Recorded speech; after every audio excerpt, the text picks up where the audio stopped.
as to how I changed from an evolutionist to a creationist. It's a very difficult story for me to tell, and I always tell it very reluctantly. So if I stammer here in the beginning a little bit, you must excuse me as I get over it. I don't like digging it all up again. But there are occasions when it is important to show people how God has led in one's life. And so I have to start the story with the very beginning. And maybe then from the background we can see why things happened as they happened. It is a strange story. Some of you might think that parts of it are incomprehensible or may even seem too strange to be true. But it did happen, and it is a fact that it happened like that, and I cannot take it away, so I will tell it as it happened, at least what I remember of it. I was born in a family where my mother was a very staunch, solid Lutheran. She was very faithful in her religion. And my father was a Roman Catholic. And he was very faithful in his religion as well. In those days, it was before the days of Vatican II, and Protestants that were not Catholics were considered to be lost according to Roman Catholic doctrine.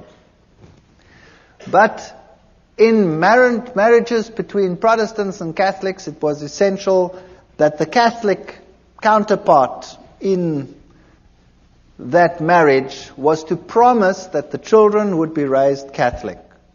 And my mother accepted that, and she knew that I would be raised Catholic, and I was raised Catholic. And there was never any argument about religion in our house. My father and my mother respected each other. My father had a couple of problems with the church at one stage because of this marriage, but they overcame them, and then no problem concerning religion ever cropped up in our house. And when I was still quite young, I was about 8 or 7 years old, my mother became ill, and she was diagnosed as having cancer.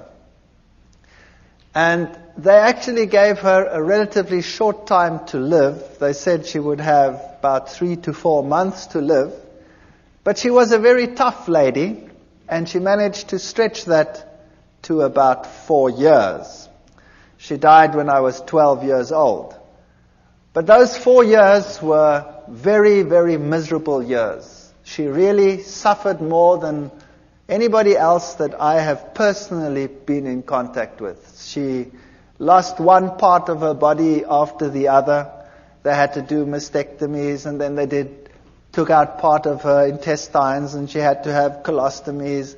And eventually she just lost more and more and more, and she had one operation after the other. In those days, they weren't as sophisticated as they are today. They burnt her under the radium treatment. They forgot her there. They had to peel off black pieces. So she really suffered tremendously. And through all this, she never, ever, ever gave up her faith. And I was very attached to my mother. But because of all the problems in the house, and a mother that was on the verge of death for a long time, over a 4-year period, there was also quite a bit of tension in the house. Now, while at school, I received religious instruction, of course. I was in a Protestant, largely Protestant school. It was the German school. And I received religious instruction separately. The Catholics went to the nun, and she gave religious instructions.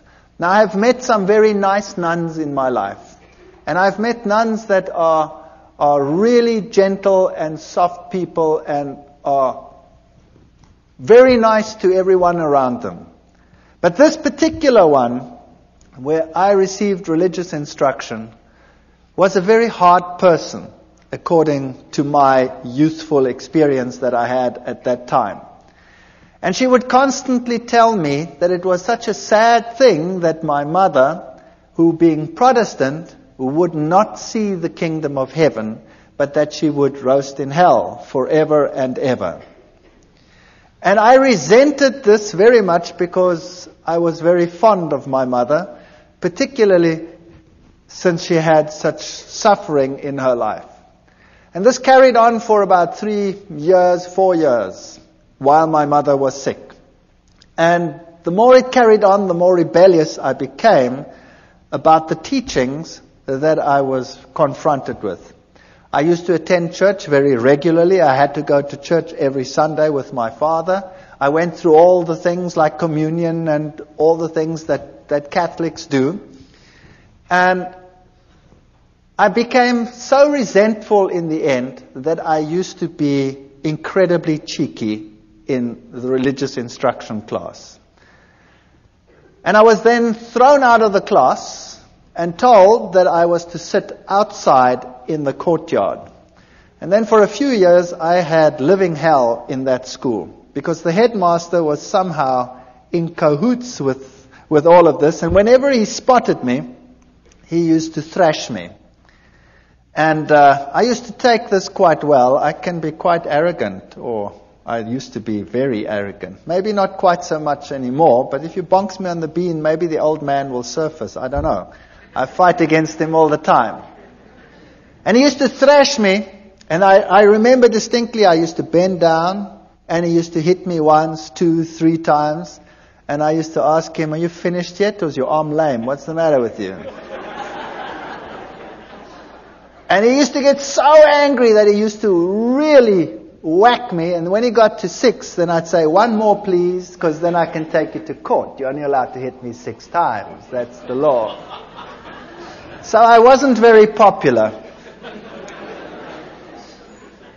But the point arose where I was sitting in the class one day, in the religious instruction class again, and this lady, this nun, told me again that, people who were like we were, and particularly my mother, would go to hell forever and ever. And I got so angry, I took the catechism book and I tore it and I threw it at her feet, and I told her in not too kind a language, even for that age, what she could do with her God. And I was thrown out from that day on a permanent basis. And I had to sit outside in the courtyard, whether it rained or whether the sun shone. And my life in that school was absolute misery. I never told my parents. Nobody ever knew what was happening. There was another teacher as well who used to call me to the front. Before the class even started, "Would you please come to the front?" And I'd go and stand in the front, and he'd hit me left, right, and threw me out. So I was being thrown out of 2 sessions on a regular basis. And I became an impossible child. I used to sit up in the trees when they come and look for me, the teachers, and I'd have these pine cones, and I used to throw them. Oh boy, those were the days. In any case, my mother finally didn't make it when I was 12 years old, and she died. And then from that time onwards, my home life totally disintegrated. My father married another lady who was a typical stepmother, sort of a fairy tale stepmother. She wouldn't have me around at all, and I was probably impossible, I will admit that. So I was carted off to hostels, and I wasn't allowed to then attend school either anymore. I was supposed to leave school and go into a trade. And that's when I woke up and I decided, no ways, and I don't want to do this. So I managed to persuade some relatives, and I went to another school. And I went through my school life, and I did all right, not too hot, but not too bad either. And then I went to the military, and then finally to the university.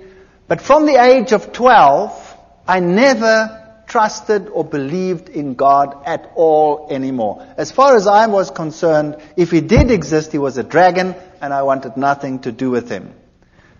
And when I came to university, there I studied science and I studied zoology, and I thought this was the greatest thing since sliced bread. And there I found out about the whole evolution theory, and I was at a university that was the bastion of evolution.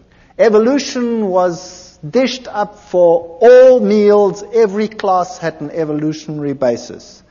And it's amazing because it started off as a religious university, and it has a big theology school, and yet the science faculty was incredibly secular, and in terms of its teachings, very, very evolutionary. They had some very important names in the listings of their professors, Robert Broom and people like that who had worked with the Taung skull, the human so-called ancestor, and our museums were full of these people, and I really got into the evolution theory, and I thought this was the answer to all the problems. While at the university, I had a roommate. I was in the hostel there, and my roommate was a very nice guy, but he was very new age, even for that time. That's a long time ago. So the word New Age wasn't even known at that time. And he was into Scientology. You know the science of Scientology, where they put you on the e-meter and you go through your past lives and through all the problems that you had, and you clear your karma by talking it through and talking it out, and then eventually, then you become God and you've got it made. In any case, he became my best friend. And I had nowhere to go on weekends. I had nowhere to go during the holidays. I always had to work, put myself through university, because my stepmother had convinced my father that he mustn't pay anything, so I put myself through. I had a great relationship with my father years later, so that'll come right, as you can see. Even the worst situations can come right. And on holidays, I didn't know what to do, so I used to go home with this chap to where he lived, 2,000 kilometers away, in another city called Durban. And every holiday I used to go home with him because I had no home to go to. And there I met my current roommate, my wife, who happened to be his sister. Far better roommate than he ever was, I'll tell you. And I have to tell you a little bit about her background. Now you know why I was an atheist. I didn't believe anything. I accepted the evolution theory. It was the answer to all my problems. Now her background was entirely different. Her father worked in his younger days for a newspaper, and he was sent to investigate all the strange occult occurrences in the country. So he worked for this newspaper, and he had his team and his infrared cameras and all the stuff that you need. And he toured the country from one strange occurrence to the other. He was very skeptical. He believed nothing. He thought it was a big joke, and seances were a big joke and a big fake. And as he attended one meeting after the other, he realized that this was no joke. When he started investigating some of the strange events, and he put up a camera at one seance, he was putting up cameras, and he was always looking underneath for hidden mics and what have you. And something grabbed him. There was nobody that grabbed him, but something grabbed him and beat him up to such an extent that he had an egg-sized boil on the top of his head and was lucky to get away with it with his life. Now, when that happens to you, you start thinking, well, there was some hidden microphone that did that.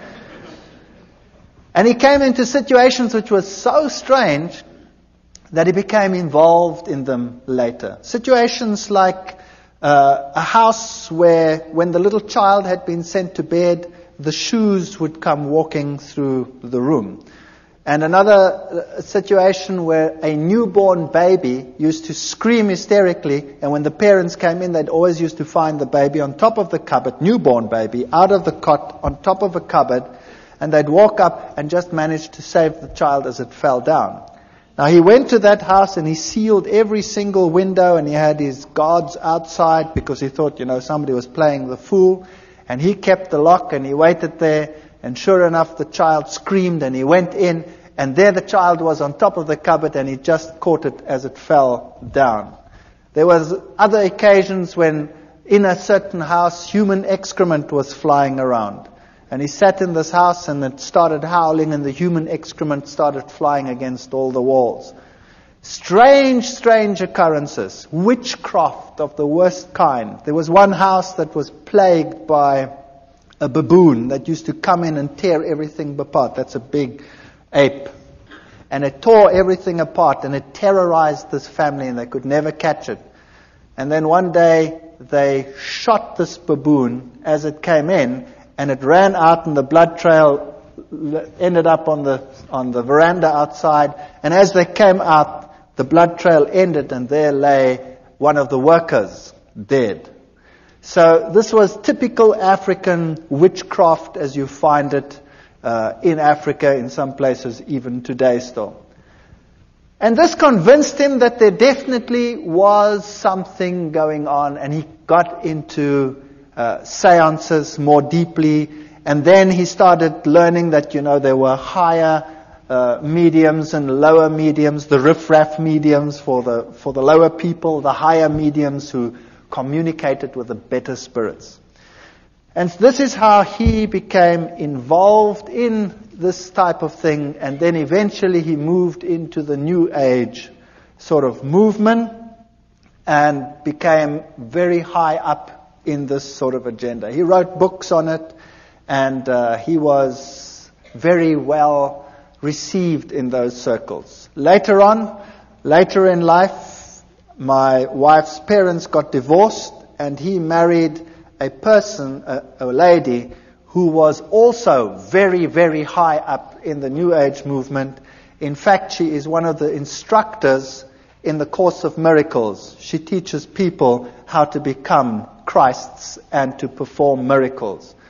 Incredibly evil situations sometimes in that house, and the occurrences that happened in my wife's house as a child were very strange indeed. They would have one chair where there was always someone sitting breathing heavily. And they had a cane that used to go walking and a rattling and sort of things like that. She grew up with this situation. To her it was nothing. She was used to it. Now to me it was very strange, and I was an atheist. I didn't believe anything. I tried to rationalize it in a scientific sense. And then when my wife and I got married, we moved to the city where I was in the university, and for years there was no real problem. And then my wife, we had the first child, the second child, and then the youngest child my wife was expecting when my father-in-law came to visit. And he moved into an outside flat that we had, an apartment, and there he stayed with us. Now thinking back, I know that this is where it all started. Because if you have an occult presence, then you will have this influence on your home for a long time. I can perhaps tell you that when we were just married, we moved very close to them, and there were very, very strange occurrences in our house. Absolutely horrendous occurrences on some occasions. Our dishes would fly through the rooms and smash against the walls and things like that. Or you'd park the car and the car would rock and fall over against the side of the garage. We had very strange happenings on a previous occasion. But you forget about those things, and later on you rationalize them as well, and you say they didn't exist or they were strange. When my wife was expecting this last child, when my father-in-law moved in, she became very ill indeed. So ill that we didn't think that she would survive. And she was in hospital, in and out of hospital, and on a respirator, and she was very, very sick. And then we decided that there must be something wrong with this pregnancy, and the doctors had a look at it, and they said that the best thing to do would be to have an abortion, because the child was probably dead. They didn't have a scanner at that stage in those hospitals, so they couldn't tell properly, and they didn't know whether this child was perhaps dead. So we decided that we'd have to transfer to another place where they could do a scan, which we then did. And she was very ill. She had a very high temperature. And they did the scan. And this little fetus was only about so big. And he was perfectly well. And he was sucking his thumb. And we decided that we weren't going to do this. We were going to sit through it and see what happened.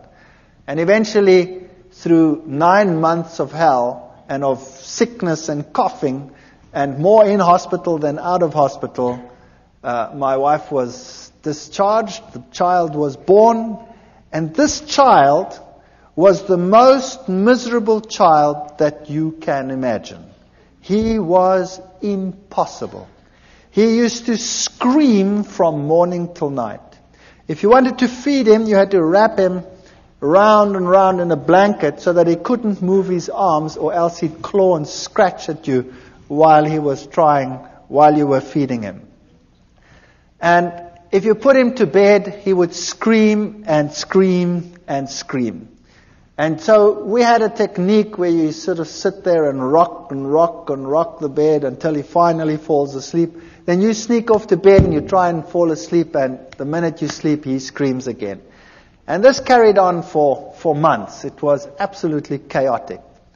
And nothing you could do could console this child. My wife was a wreck. I was a wreck. We were all totally destroyed. And then one night at 2:00, I had a dream that I was being strangled. And it was so vivid that I woke up with this perspiration falling down my face, and my heart was pounding like some drum inside me, and I sat upright and tried to recover from this terrible nightmare. And the next moment, the little one in the next room screamed as if he was being murdered.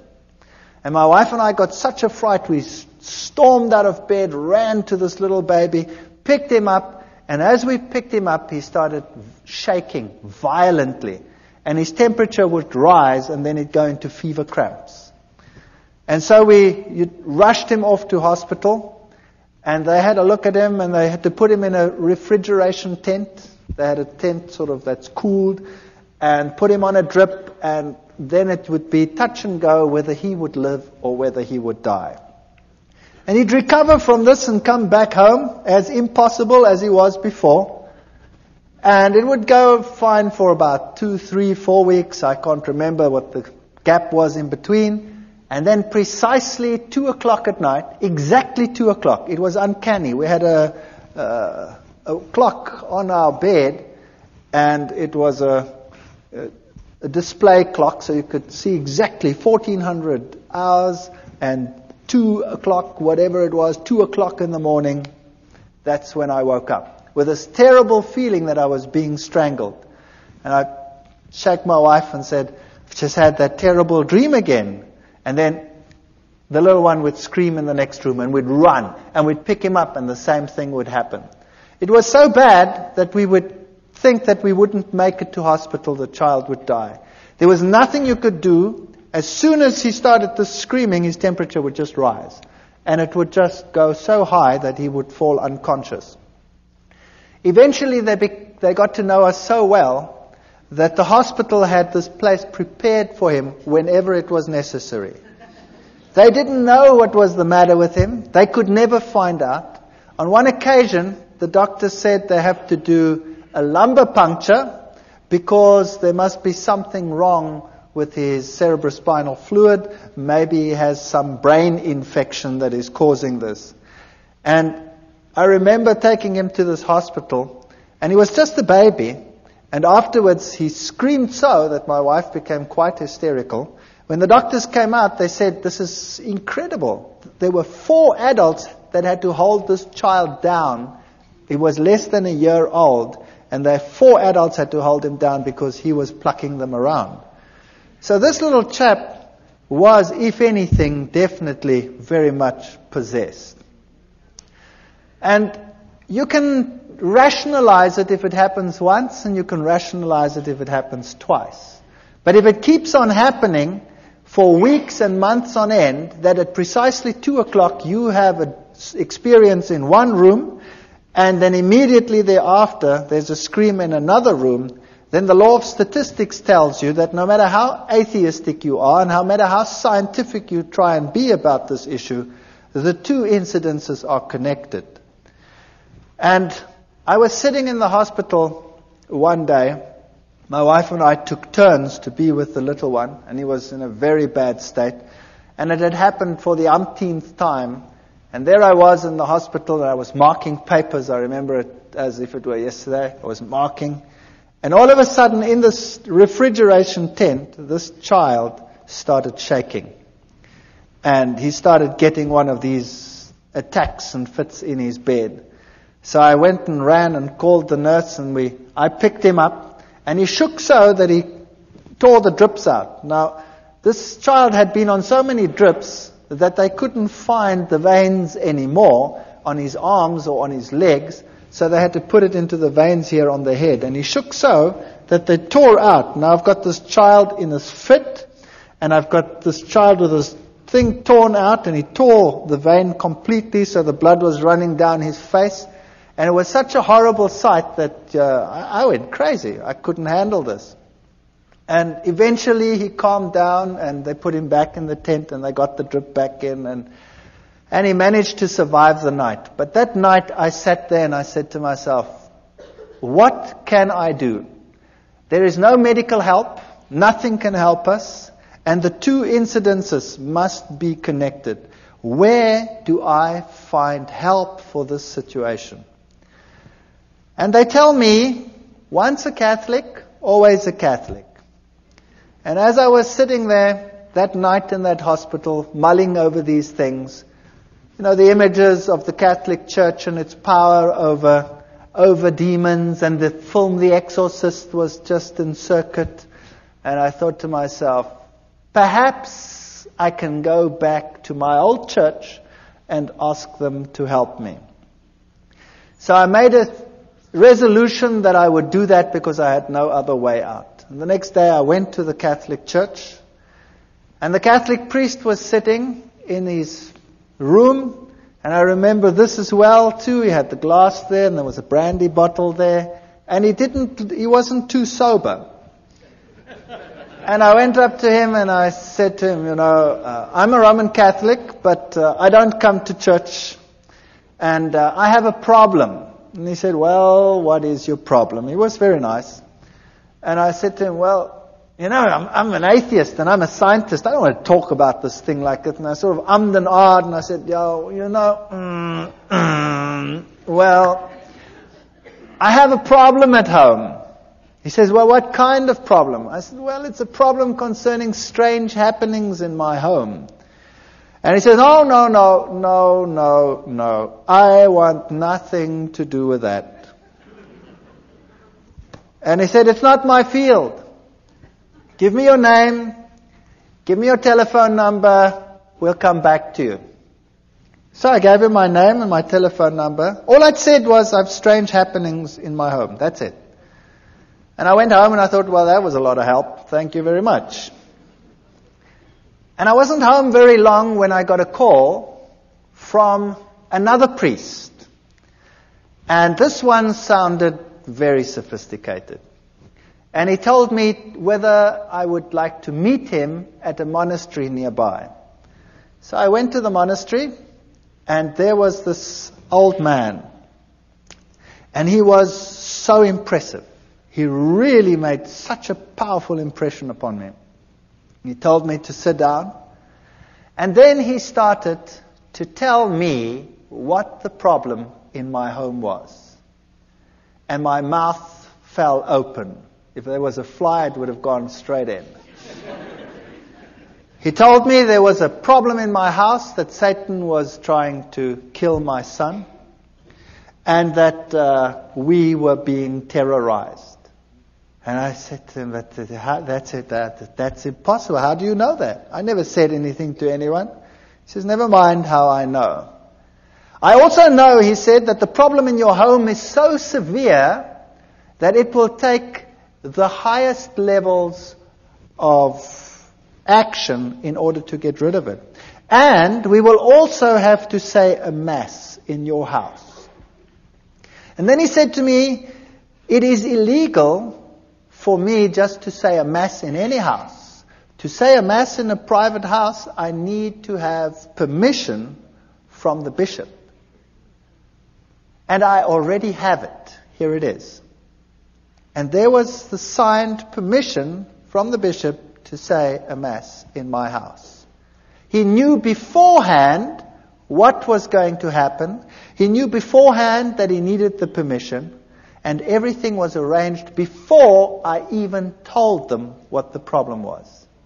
Now that blew me out of the water.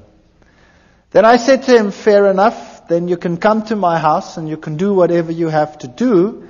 But I have a problem in that I was am an atheist. And I haven't been to the church. And now you're going to say mass and all these things in my house. And I've been a bad boy all these years. And he said, but surely you won't be an atheist anymore. And I said, what about my wife? She's not even Catholic. She's Dutch Reformed. He says, no problem. So he came and he spoke to my wife, and my wife was as impressed as I was. Very impressed. And he said, take me through the house. And we went through the house, and when we got into the little one's room, all of a sudden, he started falling around. And he couldn't stand anymore, this old man. And I stood there behind him, and I was sort of doing this behind him, like they do on the stage in some of these ministries where the guys fall out and they don't know which way they're going to fall. Well, it happened there as well. And here he was, shaking and perspiring and really being battered. And eventually it calmed down, and we went to the other rooms, and then we came into our bedroom, and he was thrown around again, but not as bad as in the little one's room. And then he said to me, the little one's room is the worst place in your house. Now we have to exorcise your entire house. Bring me some water. We brought him some water. And then he took out special salt, which he said was very special exorcism holy salt. And he made the sign of the cross with the salt in the water. And then he also told me that he had a special ring with him which had the relics of a particular saint that was potent in terms of exorcising. And this priest, had been an exorcist for the Roman Catholic Church in many countries. He was Irish. And then he took this bowl of holy water that he had made, and he went to every single window and door in the house. And he took it and he put a cross on the windows. And of course, as it evaporates, you have this faint cross of salt on your windows. And he went through the entire house with this holy water, and then he put the holy water down. And he said, now we tell the Mass here in this child's room. And he prepared everything.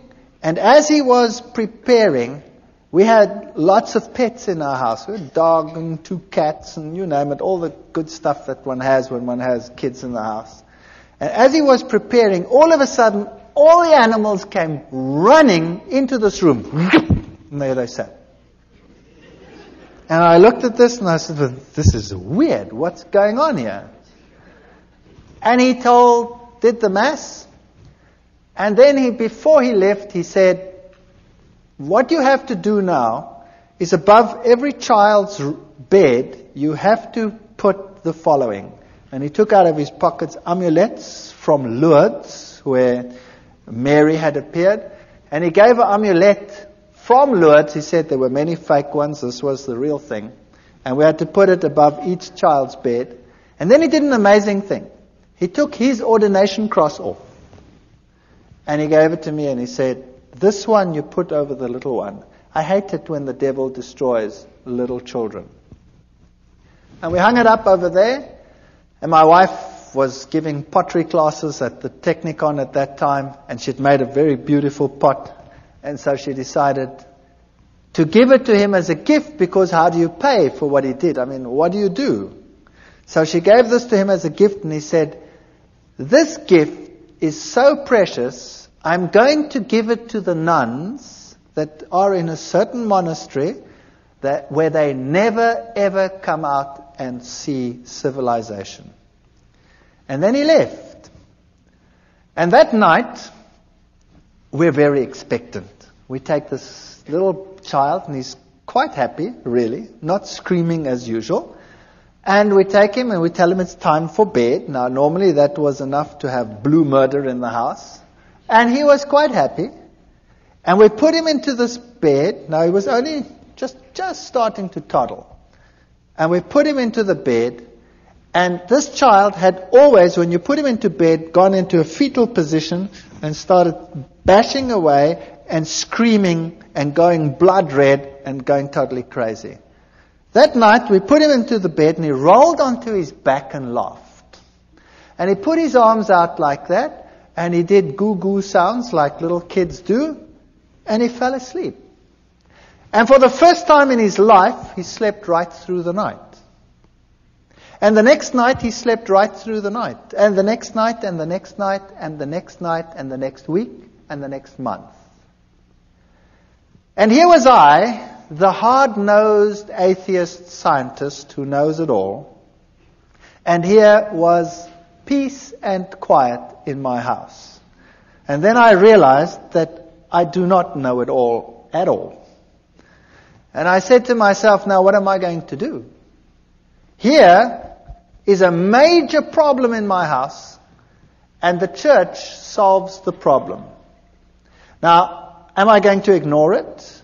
Or am I going to say, there is a God, and I have a responsibility towards this God? And I wrestled with this for a number of months. I really wrestled with it. And my wife wrestled with it. And then I said, well, I have no choice. I have to go back to the church. Fortunately, my oldest son was at the point where he has to go to communion classes, so that gave me an alibi to go to church. So I went to church, and one or two students, it's a small university town, still say, what are you doing here? I said, well, my son has to go to communion, you see. And I started going to church, and I became quite involved in the church again. Every Sunday, faithfully, everybody went to church. And my wife started saying that this is the way to go. She also wants to go to church, but she didn't get herself quite that far yet. And because there was such peace and harmony in the house, we became more relaxed. And one day I was sitting there and I thought to myself, this house needs a change. And typical German, I said to my wife, if we did this and that and the other, then, we could do something with this house. And I climbed into the roof and looked what was a bearing wall and what was not a bearing wall. And then I just took a sledgehammer and smashed out everything that irritated me. And we decided to restructure the whole house, which we did. I managed to accumulate some money, and I wasn't in great problems. And then we redid our entire house. And during the process, I had to go and see a man for the kitchen. I wasn't really involved in the church yet. I'm sort of in the stage of, I don't really know, but. And the man who did the kitchen came and said to me, by the way, I walk with the Lord. And I still remember distinctly thinking, oh brother, another one who walks with the Lord. And I said to him, okay, that's fair enough. You walk with the Lord. I was very cheeky. You walk with the Lord, but I just want a kitchen. Is that okay? And he said, yeah, okay, that's okay. But can I give you this? And he gave me a pamphlet. And, well, he was a nice guy, and, I stood with the pamphlet, and I put it in a drawer. And I said, well, I'll read it later. And then he put the kitchen in, the house was finished, and when this was all done, I started going back to the church. And this carried on for a period of 1 year. And I faithfully went to church regularly. And I always sat there on a Sunday morning and I marveled at all the things that I knew were happening in the Catholic Church. I went through the catechism again as my son went through the catechism. And I wondered at the same ritual happening every time. You know, the host going up, the change from bread to divinity, the little box with the red light where God was. And I started puzzling as to why God wanted the same things over and over again. And why He was satisfied with the same ritual over and over again. But I was convinced this was the truth. I was convinced Catholicism was God's representative on this earth because it had solved a problem in my home. But I wanted to get to know this God. And I wanted to know what it's like to have a relationship with this God. And I looked at the charismatic movement where they had the slaying in the Spirit, and I thought to myself, isn't that perhaps the experience that one must have in order to know that this God really exists? Because I don't really feel Him. I don't know where He is. But on the other hand, I'd always been so skeptical of this, and I'd always said to myself, these people with their religious crutch. And then one day, I was sitting in class, and I was giving a lecture to a first-year group of students. I'd spoken to the priest, by the way, about evolution, and the Catholic Church said to me, of course there's evolution, there's no problem with that. So I had no problems with that either. I could carry on with my evolution and now believe in God. It was quite a nice arrangement. And I was in a first-year class, and I was giving a lecture with a very heavy evolutionary base. And a young girl got up in a first-year class. Now that takes courage. 300 first-year students, and a young girl gets up in my class. And she says, excuse me. And I say, yes, what's your problem? And she says, what you are saying is against my beliefs. What you are saying is a lie. I believe that God created the heavens and the earth. He is the creator of the universe. Well, I nearly exploded. I destroyed her. I ridiculed her. I finished her off. She sat down and she cried in my class. And I thought, well, job well done. And then the class was over and all the students were very impressed at all the eloquence I put onto the board and proved to them what a ridiculous idea this was that this young girl had postulated. And I went back and sat in my office, and then there was a question earlier about conscience. Do you remember it? Well, this little voice here wouldn't let me go and kept on telling me what a mean son of a gun I was. And how could I, in front of everyone, attack and humiliate this young girl to such an extent? And I felt really bad about myself. My conscience wouldn't let me go. And I didn't know how to handle this. So typical Catholic way, I thought, well, on the way home for lunch, I wouldn't stay far from the university, so I always went home for lunch. I'll go by the Catholic Church and sit there for a while, and hopefully the feeling will go away.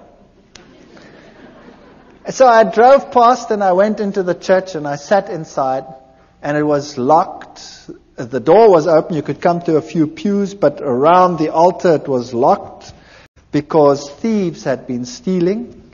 And I sat there and I spoke to God, and I looked at the little red light, which means that the host was present there, so God was present. And it struck me that He was locked up in that little box. And then I sat there for a long while and I was tortured in my soul. I was tortured. And I said to myself, do you know, God must be here because He did such wonderful things in my home. My family is totally different. My wife was willing to be converted. I'd called the Catholic priest to our home so that she could become a Catholic. And for some reason, he just never made it. He never made it. He always had something on, but he was still going to come. And I sat in that church and I wrestled with God, and I told Him that I have all these feelings and I don't know where He is, and I've never really met Him. And I know that in other churches, all these exciting things happening, and here, we have the same thing every Sunday, and where are you? And I sat there in the pew and I said, okay, God, if you really exist, then now you must show me, because I really cannot find you. And with that feeling, I went home, feeling a bit better. And typical me, I was home quickly, and then I started rummaging in the drawer. I was looking for something, and all of a sudden, as I rummaged in this drawer, I pick up this pamphlet. This is now a year after this man who was walking with the Lord gave me this pamphlet. And I pick up this pamphlet and I start reading it. It was in German, and it had 3 columns. It had the law of God on the one column, and it had the law according to the Catholic Church, and it had the law according to the Lutheran Church.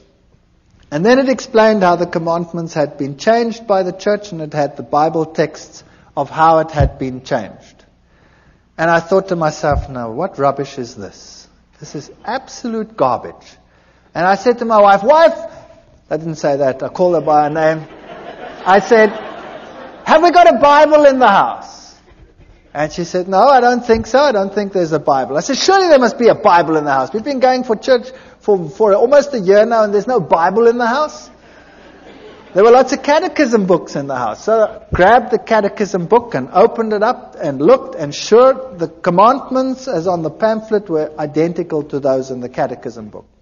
And then I remembered an old box that an old lady that had died had left me. And I'd put it in the garage after having sorted out some of the things. And I remembered there were a whole lot of books, and I knew that little old ladies probably would have Bibles. So I went outside in the garage, rummaged in this box, and sure enough, here was an old Bible, an old German Bible. So I went inside and opened it up, and there it was. The 10 Commandments were totally different to what they were in the catechism book. And this puzzled me. So after 1 year, I phoned this cabinet maker, and I said to him, remember me a year ago, you put a kitchen in for me? He says, you know what? I've been trying to phone you all day. I had this feeling I must phone you, but I don't know why. What's the matter? I said, will you please come round? You left me a pamphlet that I want to talk to you about it after 1 year.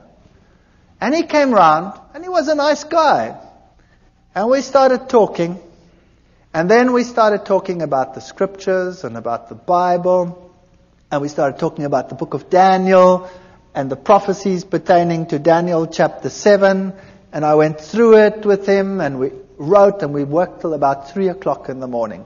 And he came the next day and the next day. And in 3 days, we'd gone through Daniel and Revelation, all the historic facts and all these things, and I wouldn't believe a word of it.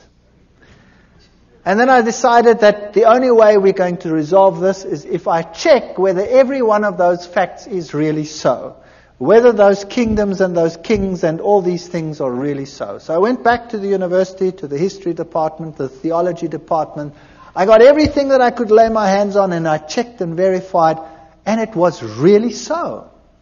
And then I started finding out that the little horn of Daniel chapter 7, if you take it as the Bible says, can be none other than the Roman Catholic Church. What a shock that was to my system. Then I got the Protestant view of the little horn being Antiochus Epiphanes IV, and I went through all of that and found out that it can't be him because none of the criteria fit. And also how the scripture had been changed on some of these points. But to be fair, I invited the Roman Catholic priest to my home. And I said, would you please come to my home? I have to talk to you on an issue. And he came. And my wife was there and I was there. And I took the Bible and I took the chapters in Daniel and I went through with it in detail, and I showed him the change of the commandments and all these things. And then he said to me, I can't talk to you on this issue because I'm not into scripture at all. And I was stunned. Here was a priest and he was not into scripture. He says, we have some specialists who are into scripture. But it doesn't make any sense to me, he says. And then he left. And then I had the ministers of other churches, and we argued right sometimes till the late hours of the night as to what the little horn was. And every time they come back to Antiochus Epiphanes, I'd show them, but it can't be because he comes after Rome, etc. It can't be in Greek times. And eventually they would all leave as well and say it can't be any other way. So I was confronted with this tremendous dilemma.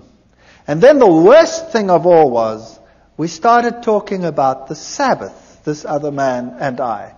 And we went through the whole Sabbath thing. And then I said to him, but this is ridiculous. How can you keep a commandment which you keep because the Lord created in 6 days the heavens, the earth, the sea, and all that in them is? That's ludicrous. Everything came into existence through evolution. And he said, no, it came into existence through creation. God created it. You know, and the little girl pops up into my mind. And I said to him, but that's rubbish. He says, I'll prove it to you. I said, you try.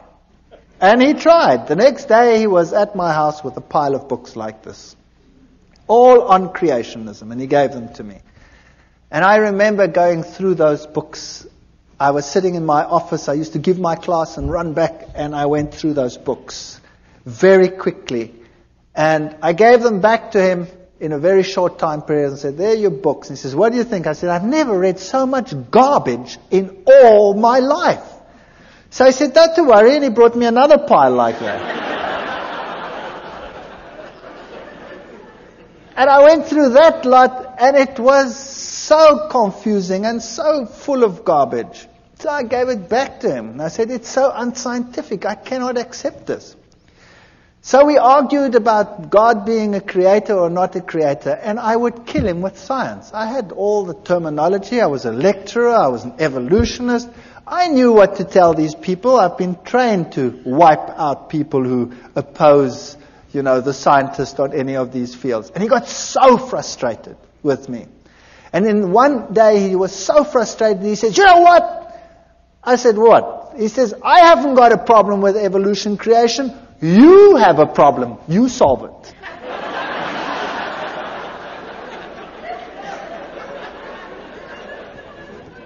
So there the ball was in my court. In the meantime, things were happening again in my house. The little one would again become miserable every time it was time for bedtime. He again became grouchy and screaming and what have you. And we also noticed that whenever we had a moment of peace, my wife and I, we studied the scriptures like, I cannot tell you how we studied it. I finished a Bible. In 2 months I had to throw it away. It was finished. It fell apart. And my wife was studying. And she had tremendous problems with the Sabbath idea. It made no sense. It was so stupid. And nobody at work knew what was happening with me. And one day I came to work, and the secretary in the department came up to me and said, I've got something for you to read. And she handed me a pile about so thick of documents. And when I looked at them in a spare moment, I saw that it was a long piece of writing against the Sabbath. And it was written against Seventh-day Adventists. And this stunned me because nobody at work knew what was happening with me. I mean, a scientist would never admit, that he's now talking about and thinking about religion. That was ridiculous. My colleagues were all atheists. And I took this and I thought to myself, now what am I going to do with this?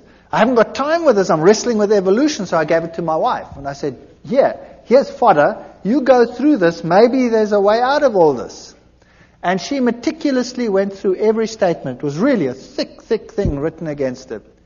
And while I was wrestling with evolution, she was wrestling with that. And then one day she said to me, I've been through every single statement they have.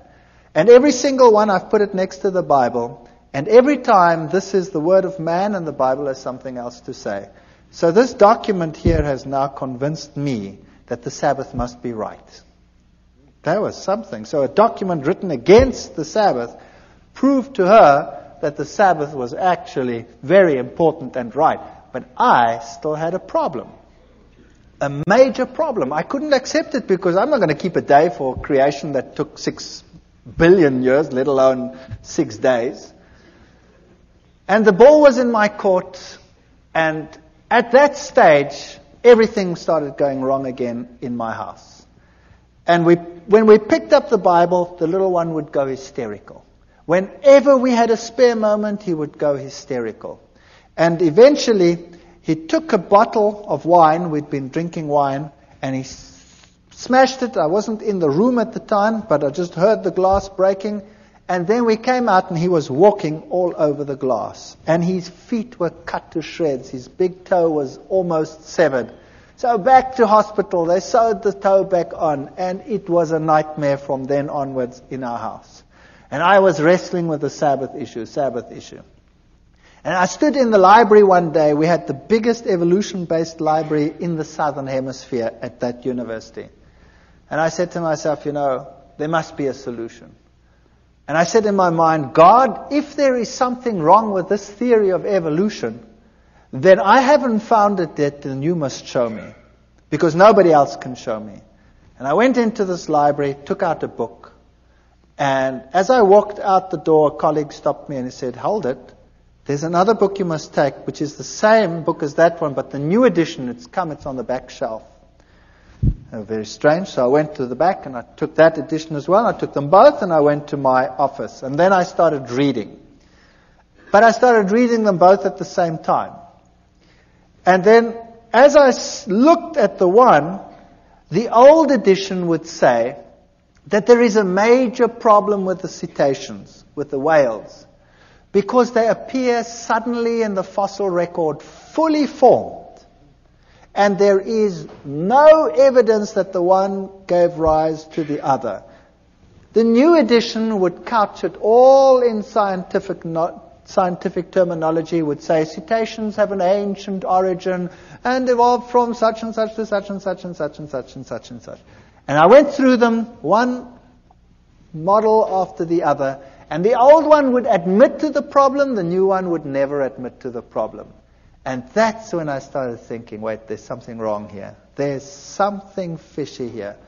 And whenever I went into the library, it was if some miracle would happen. I would take out something, and the very next thing I would take would be exactly the opposite on the same issue. And very quickly I had a big pile. And then I was giving classes at that time in genetics, and I started thinking about this. And then I started working out this genetic thing, and much as like we did over here. And I started thinking about what are the problems. Let me now objectively, just for once, sit down and think, what are the problems? And I came up with such a pile of problems that it stunned me. And something must have been helping me, because the problem list was so enormous, it was unbelievable. And then one night I was sitting at home, and child was impossible. He went to bed, and we went to bed. 2:00 at night, I had a dream. I was being strangled. And the little one screamed in the next room, and we ran, and the same thing happened. But he didn't get so sick that he had to go to hospital. He just got a very high fever, and we could handle it somehow at home. And then I contacted this other person, and I said to him, there's something very strange here. I know that from the scriptures, the system, the Roman Catholic system, cannot be God's system. And yet, we had this problem, and I didn't want to tell him about it. And then in the end, I half told him about it, but not completely. And he said, don't worry, we'll pray. And it stopped. And then a week later, it happened again at 2:00. And what had happened, unbeknown to me, he had gotten a number of people together and told them to pray at 2:00 every night. Get up. And they set their alarms judiciously and got up at 2:00 and prayed for a family they didn't even know. And there was total quiet in which we could really study our Bibles in peace and quiet. And then one night, one of the ladies had decided that, it was quiet. Why must she get up? And she didn't get up. And it happened. Now, thinking back on it, God doesn't need the prayer of that one little individual. But there were lessons in it that would later be important to me. That God wants unity amongst His people. and everybody must stand together on an issue. So it was a lesson for them as well as a lesson for us. And then it came to the point where I knew that I cannot sit on the fence forever. Either this is the truth, and I'd studied it and I'd verified it. I'd had lecturers talk with me on the Greek meaning of this and the Hebrew meaning of that. I verified the historic facts. I'd looked at the prophecies. There was no other way in which it made any logical sense whatsoever. I'd studied what the other churches had said. It didn't make sense. And I knew a decision would have to be made. There was no way out. And I decided I was going to do it. I was going to make the decision. No matter how ostracized and how weird this church was to me. The first time my wife saw Adventists, she burst into tears. They ate so strange. They were so different to what we were like. I remember the man said to me, "Don't you want to come to one of our services?" And I said, "That's Sunday. That's my day off. I walk around in jeans and a t-shirt and slops. And I'm not going to any church whatsoever if I can't go exactly like I am. Because if I went to the Catholic church, I went in jeans and t-shirt and slops." He said, "That's fine. Come." So I went to the Catholic church, to the Adventist church, and I sat there in the back. And I looked at all these people with their suits and their ties, and I thought, yuck. And they all looked at me, but they were all pleasant about it. And strange things like that. And I didn't like the setup. I didn't like what they looked like. They looked so different to everyone else, you know. My friends were rough, and they would make coarse jokes and all kinds of things. And these were so different. My wife burst into tears when she saw it. She said, "I don't want that lifestyle. I want my old lifestyle. We used to sit around the swimming pool and drink beer and have friends over and, have parties and stuff like that." And they were so different. It's so night and day difference that you think you could never be happy over there. She cried and cried and cried, but knew somehow she'd have to go back in any case. And then one day I decided that I couldn't take it anymore at work with all this evolution teaching. And another strange thing happened. I was asked by the then head of the department to lead an evolution discussion group with the postgraduate students about 2 weeks later. Everybody gets a turn, but mine wasn't for months. Something happened and mine was moved forward. Now I sat with a major problem. Do I go into that with my mouth full of teeth, pretending to be what I am not? Or do I stand up and for what I now believed? And I was really so chicken. It's unbelievable. I was so scared of this event. To lose face amongst your colleagues when you've been such a bee's knees all these years is really a painful experience. And I decided after much wrestling and soul searching that I would do it. My new friends, who had become less weird in my eyes over time, would pray for me while I did this. And I went into that lecture hall, and the whole staff was sitting there. This was a postgrad affair, so the whole staff is there and all the postgraduate students. And I start the ball rolling with the lecture normally, and then you start this evolutionary discussion group. And I started the lecture, and then I switched to the genes, and I highlighted every single problem. And I went through the whole gene system as far as I'd sorted it out at that stage. And I said at the end, therefore, evolution is not possible. Well, first you could hear a pin drop, and then all hell broke loose. One of my colleagues went blood red and started screaming at me like you cannot believe, and the foam literally started coming out of his mouth with rage. It was just unbelievable. And then one of the students, a girl, it's interesting how these things happen. A young student, a girl, an honor student. She got up and she said, I want to say something. And she looked at all the lecturers And she said, when I came to this university, I believed in God. I had a good life. I had a good relationship with God. And now I believe nothing anymore. I've lost my faith. My life is falling apart. And you have robbed me of my faith. And now Dr. Veith is giving this lecture and showed me now that you had been misleading me. Can you imagine what happened in that department? That was the end. My life was not worth 1 cent in terms of my scientific credibility. I was finished. When I walked down the passage, my colleagues would turn around and walk the other way.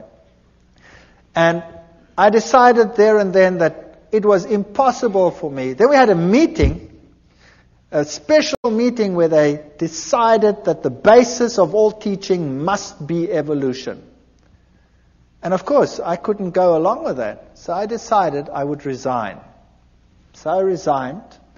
And the head of the department said, you can't just do this. I mean, I had a lot of students and I was quite popular amongst the students. And I had most of the postgraduate students were under my supervision. And then the rector of the university called me in. And the rector said I must come to him. And I thought to myself, wow, now I must go to the rector. What do? I've got nothing decent to wear. I've never possessed a suit in my life. I bought the suit to go and see the rector. Can you believe that?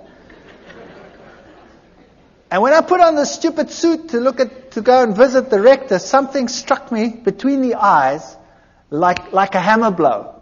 It's just a personal thing for me. I thought to myself, now look what you're doing, you idiot. You go and put on a suit to go and speak to a man, but when you go to visit God, you go in jeans and a t-shirt. Purely a personal thing. I don't mind anybody coming to church in jeans and t-shirts. That's fine. It's just for me personal. And that bugged me. And then I went to the rector's office and I sat there opposite the rector and we started talking. And he talked with me for 1 hour. And it was very difficult for the university to get rid of me because I had all these students. And we started talking, and then eventually he said, what if you decided that you do not rock the boat anymore? Then, we could give you something better. Well, that would be a professorship. I was a pretty young guy. I would just about be the youngest professor in the university. And I looked at him and I said to him, the price is too high. And I will leave in any case. And then he says, that's very interesting. By the way, who do you think has the truth? And there I sat, my mouth full of teeth. Do I admit that I believe that some little sect that everybody detests has the truth? And do I say this to a man who has this high position in this university and in the government at large? And I said to him, religion, Christ, churches, whatever. I can't even remember what I said. And he said to me, no, that's not what I want to know. I want to know from you, who do you say has the truth? We went through the same ritual again. And he stopped me and he says, no, I don't want to know that. I want to know from you, who do you think has the truth? And I started off with this again, and in the back of my mind I heard this terrible cock crowing. 3 times I thought,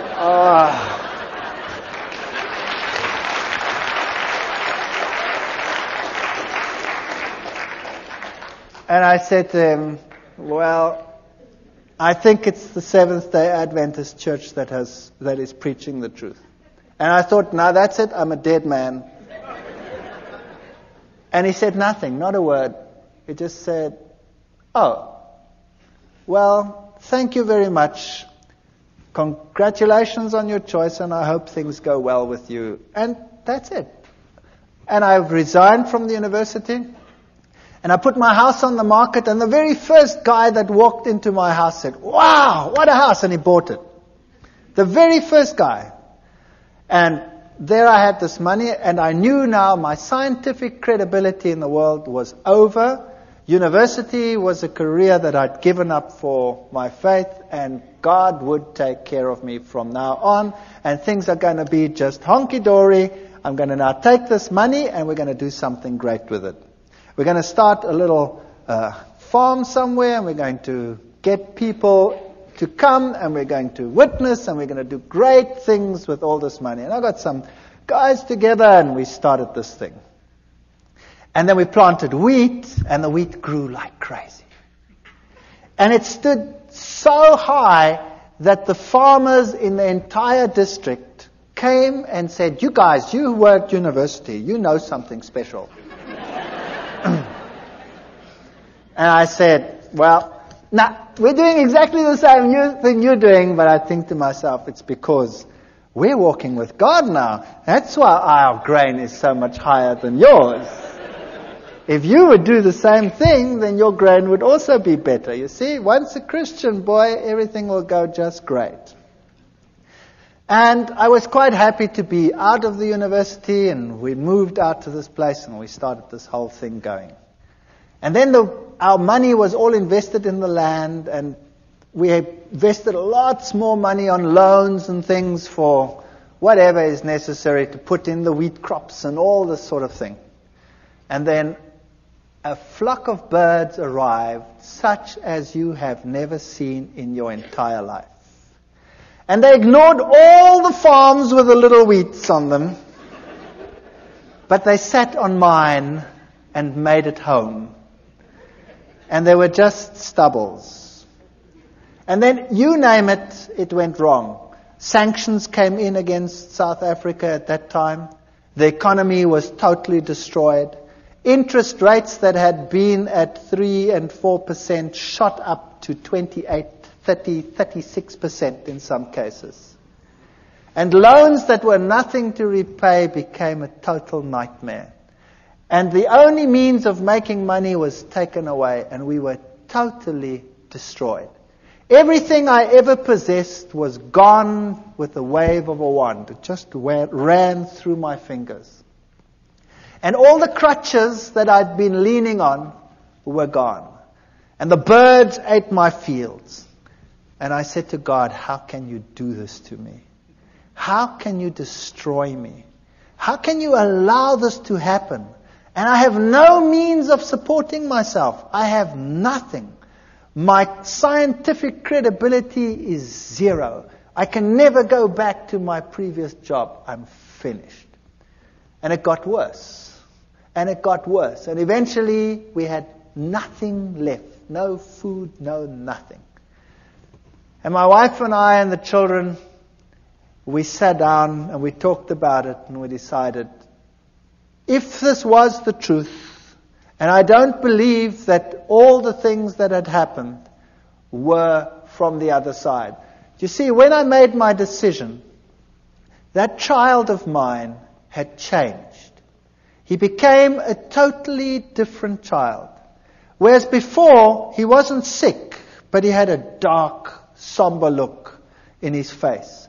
He changed to such an extent that he became the sweetest, nicest child in our entire home. He became a pleasure to live with.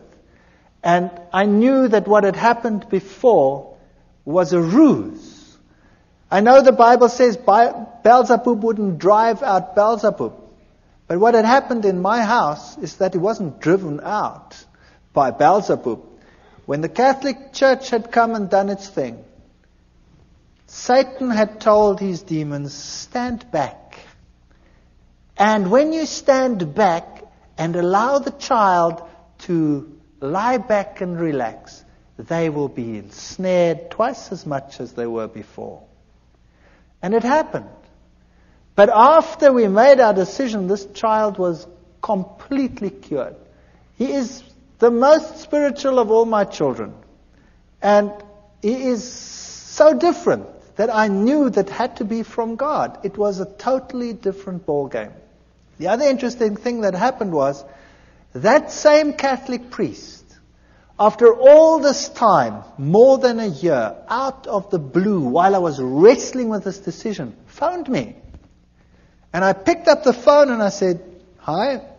And he says, "I'm Father so-and-so." And I said, "Yes, that's strange. Why are you calling me?" And he said to me, "You know your father who's dead? Your father is having terrific problems out there in purgatory." It's true. He said that. And I said to him, "But how do you know?" Having done the study on the state of the dead and all these things and knowing what happened, I said to him, "How do you know?" He says, "The nuns that never see the world, they have been told by the other side that your father is in trouble and he is in trouble because of you. And you had better get back to the church quickly. And you had better start praying and having masses said so that this problem will go away."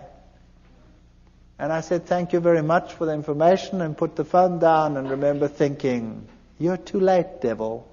You are too late." That man was a nice man, and he is deceived, I know. And the Lord will hopefully lead him to a better life and a better understanding one day. But here I was on this farm with no money, no means, no nothing, destroyed career, no chance of getting back, ostracized, laughing stock of the academic world, and no money. And we knelt down and we claimed every promise in the Bible and said, "Lord, you have promised you will take care of all our needs. You have promised that the children of a righteous man will never be seen begging in the street. There is no way out of the dilemma that we have. There is no money, there's no food, there's nothing. But we believe your promises." And we wrote a letter and we put it down in writing, all the promises, and said, "You cannot lie. Therefore, these promises must be for us. And if our life out here is destroyed and our farm is destroyed, then so be it. There must be something else that you have in mind." And then we went to bed. And the next morning at 8 o'clock, the phone rang, and a professor from another university phoned me and said one of his colleagues has got a major problem and has to go away and has to take extended leave for a year. And they need someone to replace immediately, and the subject being taught is exactly the same field that I was in. And I said to him, "Well, what do you want me to do?" He says, "Well, you could come and give the classes." And I said to him, "But, what about, He says, "Never mind, as long as you stick with science, and who cares, it doesn't matter. You come and would you do that for us? We're in a jam and we need someone and we know that you're available."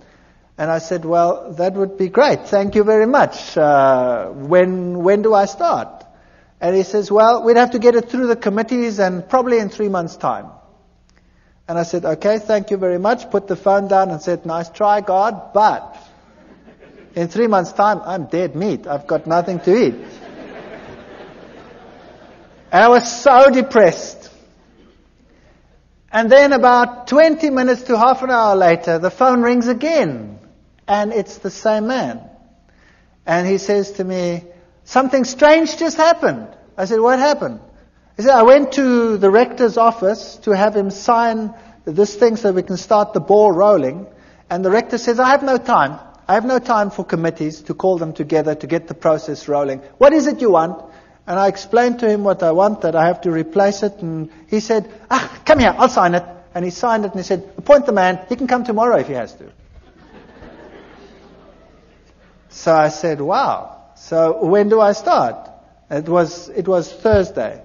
And then he said, "Monday. You start Monday." I said, "I start Monday?" And I was in another little town, and I had a farm, and there were cows. I was bankrupt, and who was going to take care of these stupid cows on the farm? And 10,000 problems to be solved in one weekend. Impossible. And I put the phone down, and I said to my wife, "I've got a university job. Only for a year, probably, but it's okay. We've got something to go to. I start Monday, but who's going to take care of the rest?" So, we prayed. And we said, Lord, you have one solution. Surely you, knowing everything, must have the other solutions. And we had hardly finished when there was a knock on the door and a young couple arrived. And this young couple said that they were farmers in another country to the north of South Africa.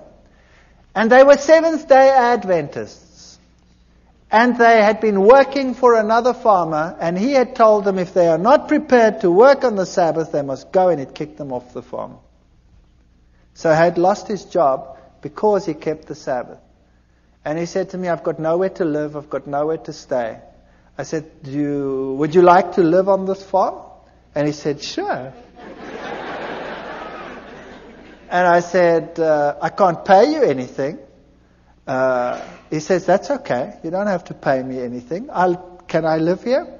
I said, sure, you can live here. And whatever you sell from the milk, you can keep that for yourself. And I thought I would pay the interest of all the loans that I have with my salary. And it was solved within 24 hours. There was a man on the farm who wanted to live there for nothing and take care of the farm and live off the proceeds.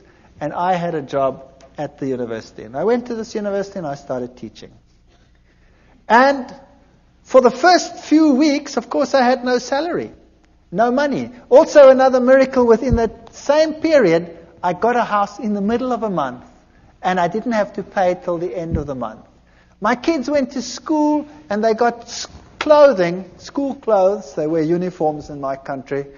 All the clothes, all the sizes. We'll put it on the bill at the end of the month. But I had not 1 cent to even buy a little bit of food to carry on. And then I got into the car. And I don't tell people that I'm in financial trouble. I got into the car and I was driving around, and we'd been driving, the last bit of gas was just about going. And my daughter says, what's this here? And she picks up 150 rand. That then was the equivalent of about $150 in the back. She says, it's lying on the floor. And the next week there were another 150. I don't know how it got into the car, but it kept us going until my first salary check arrived. Now I can tell you, this is the real truth. There were times when we had very hard times, when we had virtually no money. All my money went into interest payments. And there were times when we really ran out and had no food whatsoever. And I remember one day sitting around a table with no food, praying to the Lord and thanking Him for what we were about to receive. And this is the truth. When there was a ring on the door and we went outside and there was no one, but there was a basket full of food on the floor. And this is a fact. I want to tell you something, that if you know the living God, your road might not be a rose garden. You might not have the best of everything you need, but your water and your bread will be sure, and He will take care of you. While I was at that university, I was only teaching for 3 months when riots broke out within the university. There was such chaos in my country. There were riots everywhere. The rector ordered postponement of the exams. And then it didn't fit the timetable. Somehow it didn't fit. And one day I had to write earlier. And all my exams were on that day. And this head of department called me in then, and I said to him, what must I do now? I've finished here. I've done everything that I must do. And for 6 weeks there's nothing going on, just riots on this campus. No exams. I've got no exams coming. What must I do? He says, go away. Go to the moon for all I care. And come back in 6 weeks. And in the meantime, somebody had arranged for me to go away for 6 weeks to the United States and to other places to look at all the petrified forests and things in the world. And I'd said to him, forget it. It's impossible. I've just started a job. I can't go and tell the man I want to go away for 6 weeks. And there were the 6 weeks. And I could go on the study tour. You saw many of the slides here. I could tell you one story after the other. I could keep you busy all night. I want to tell you that the Lord intervened with such power in our lives. And as we went through life again, back at the university, they started respecting me for the science that I was doing.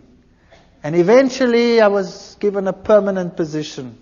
And eventually I started right at the bottom again. I was senior lecturer, here I was just a lecturer. And eventually I became a lecturer, and then a professor and head of department. In spite of what I believe, in spite of what I say.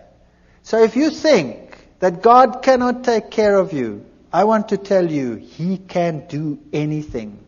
I am in a secular university. I'm a professor and head of a zoology department in a secular university. I teach and preach creationism, which is impossible in terms of human imagination. And in spite of it, I have that position.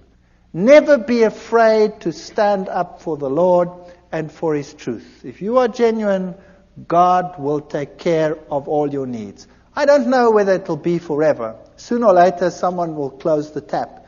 But it doesn't matter. The Lord will have something else. And He is offering the same to every single one of you. Take a step for what is right. Do what is right.